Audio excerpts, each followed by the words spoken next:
Bitch! Hy's plat. Flap! Sê vir al jou maatjies! Flap! Flap!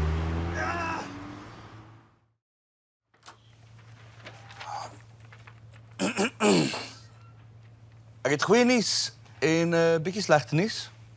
Die goeie nuus is ons lewens is nie meer in gevaar nie. Andre is uitgesort. Och, wat dis 'n verligting, Dit meneer. is. Maar dit bring my ook by die slegte nuus.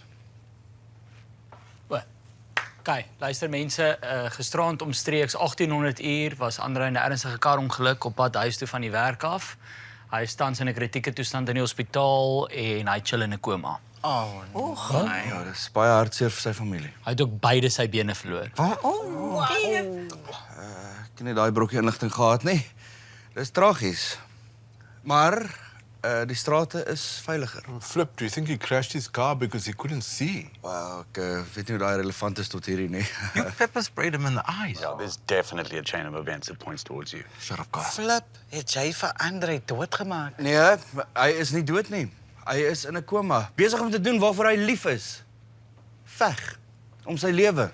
Hy's ver van dood. Die bestuurder van die ander kar is dood. Nee. Ek het hom nie vroeër gesê nie. Dis belangrike inligting, Chara.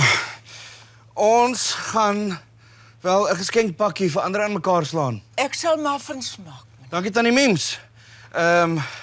Kan jy daai crowdfunding website ding bymekaar sit, dan kry ons vir 'n paar plastiekbene. Ja, ek kan seker. Bietjie bier, biltong. Ons gaan hom ook vir hom 'n klomp belounie stuur. Ons wil hom nie weer kwaad maak.